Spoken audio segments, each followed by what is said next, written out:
Umndeni kagogo uthi namanje usathuka izanya ngesigameko esehlela ugogo wabo emva kokudlwengulwa waphinde wagwazwa. Ilungu lomndeni liyachaza ngokwenzeka. Xa ndisiya eminyango ndiyasengisiva uba sisikhalo esi, but andiyazi uba kwenzeka ntoni because phaa efront kwalaa ndlu ilala umakhulu kukho isibaya seebhokhwe, uyabona. So mna ngengqondo yam I thought uba inoba ikhona into eyenzeka phaa esibayeni mhlawumbi yena uzama uprotekta yona.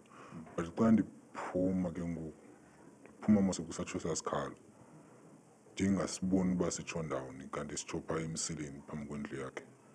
Umsolwa lona uphinde abe yilungu lomndeni. Umrhanelwa kulelinye lelungu lethu lefemeli, ngoba ngumntana kamalume, andizuyithetha enye nenye. Ngumntana kamalume. Into endiyinqwenelayo mna ngaye, ndinqwenela uba angaze aphinde aphume kulaa ndawo akuyo, ngoba andikuqondi uba ukufanele ukuhlala phakathi kwabantu. Sibucayi esibhedlela isimo salo gogo.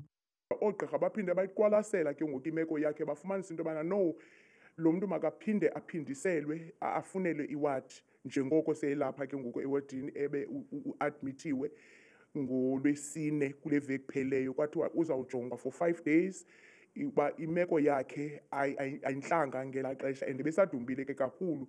Umsolwa kulindeleke ukuba vele enkantolo eMantla seQoboqobo ngoLwesithathu.